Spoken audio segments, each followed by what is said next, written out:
Daredevil. That is the word Kennedy O'Neill and the mother of James O'Neill and Reagan Sestrick, the best friend of James O'Neill, used to describe him.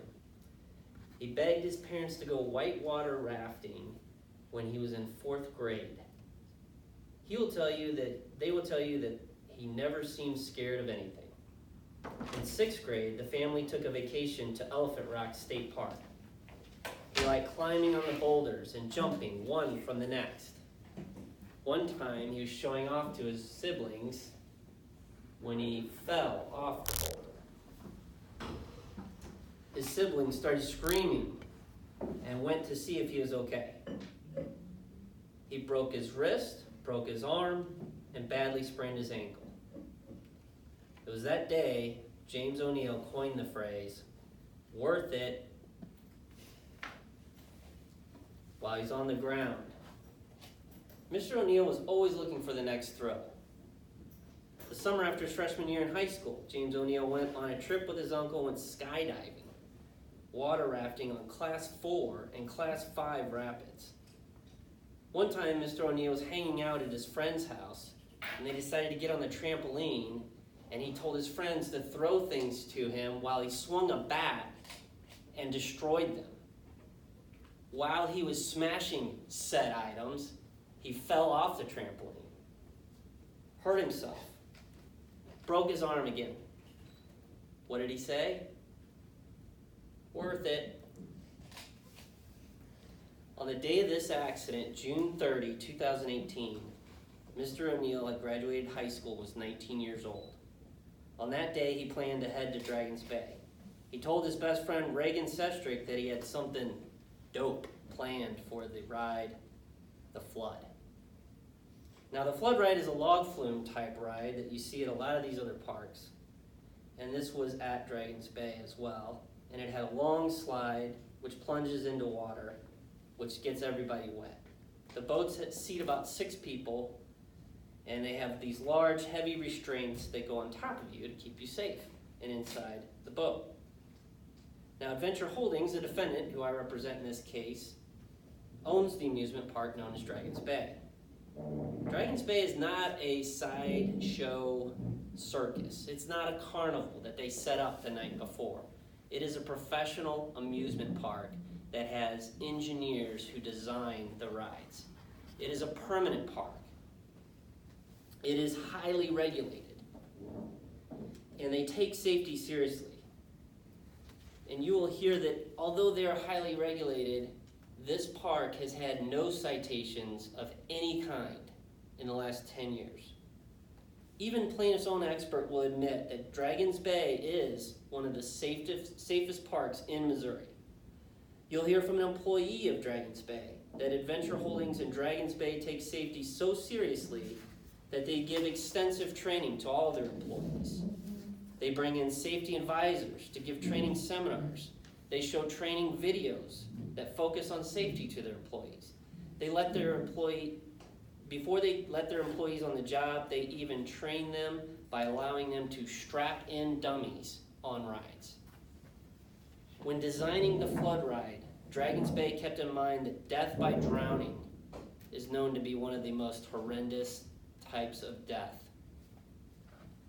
The avoidable, tragic, numerous deaths which occurred due to the sinking of the vehicle ride called the Ducks down in Branson, Missouri, was national news.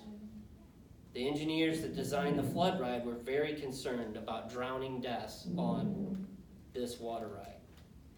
Although plaintiffs will bring in an expert who has a degree in music to give the opinion that the Flood ride should have had over-the-shoulder harnesses, you will hear from Dr. J.W. Willis, an engineer with a master's and a PhD in engineering, who's the co-founder of a nationally recognized engineering consulting firm that everyone in the industry knows.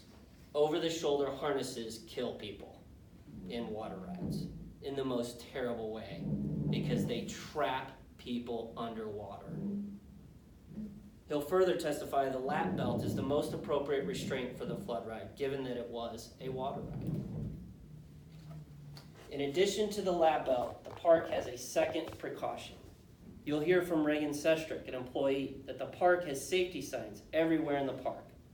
For this specific ride, the flood, there was a sign warning everyone to make sure to keep their arms and legs within the boat at all times while the ride is in operation. You'll also hear Dragons Bay had 3 employees assigned to the ride, and the employees confirmed that they were at all times there, and there were 3 people operating the ride when this incident occurred. Although plaintiff's expert says there should be 4, he will give you no reason why there should be a 4th person operating this ride. And Dr. Willis will tell you that's nonsense. That 4th person would have literally nothing to do. In addition to the lap belt that holds people in during the flood ride and the ride-specific signs telling everyone to keep their arms and legs inside the boat, Dragons Bay takes a 3rd precaution. They have employees tell everyone as they get on the ride to make sure that they do not release the restraint until the ride is completely concluded, unless there's an emergency or instructed by an employee. There's even a written script for this instruction. And even though people may think these precautions are redundant, they then take a 4th precaution.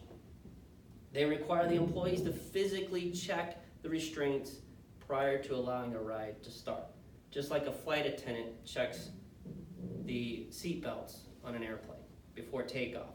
And if those 4 precautions are not enough, there's more. Safety is not only put into place on the ground physically, but in the sky with camera monitors. Security staff monitor these cameras. Park security staff would watch the cameras looking for anomalies such as misbehaving patrons or any deviations from normal ride patterns. Even with all of these precautions in place, Mr. O'Neill decided to put his dope plan into action. Raven Jones, an extremely smart 11-year-old that reads at an 11th grade level, witnessed his plan unfolding. She was having her birthday party at Dragons Bay when she went to show a friend where the bathrooms were. In that location, she had a really good view of the flood. She witnessed James O'Neill outside of the safety restraint, standing up in the boat, the top of the slide, just about ready to go down. He was standing with his arms straight in the air. Was he in terror because his lap belt was no longer securing him inside the boat? No. She will testify he was smiling, screaming, waving his arms, and said, "This is awesome!" But when the boat started to slide down, his complete disregard for his own safety began to take effect, and he lost balance and started to wobble. He then fell out of the boat. It is important to remember throughout this case, when you're listening to the testimony, there is no one that the plaintiff will put on that stand to dispute what Raven Jones said. That he didn't have his lap belt on, that he put his arms up, that he thought it was awesome. Now, plaintiff will put on the stand a disgruntled former employee who was fired from Adventure Holdings named Taylor Brown. And he certainly has a lot of criticisms of the company and how the IT department was managed when he was the manager. Now, Mr. Brown had such an axe to grind against Dragons Bay that he broke into accounts, stole electronic materials from the company. He certainly has a lot to gain by trashing Adventure Holdings. In fact, he's filed his own lawsuit against them. Instead of him testifying to the truth in this case, you'll hear him admit that he sees his testimony in this case as good practice for his lawsuit against Adventure Holdings. And his stated goal is not for the safety of riders, but to bankrupt the company. There's no one that's going to come into this courtroom and say that Mr. O'Neill was a bad person. Nobody's going to say that. But he was a grown man and an adult. He was old enough to be drafted and fight on the front lines in our country, for our country. Unfortunately, on June 30, 2018, he made a terrible and tragic decision that took his life. Even James O'Neill himself recognized what his daredevil actions caused when after the fall he told his friend Reagan, "Not worth it," and then told his mother, "I'm sorry I did that." And because he is the only one who made that fateful decision to intentionally maneuver around the many safety precautions put in place by Dragons Bay, after you hear and see all of the evidence at the end of this trial, we'll be asking you for a verdict in favor of the defendant. Thank you.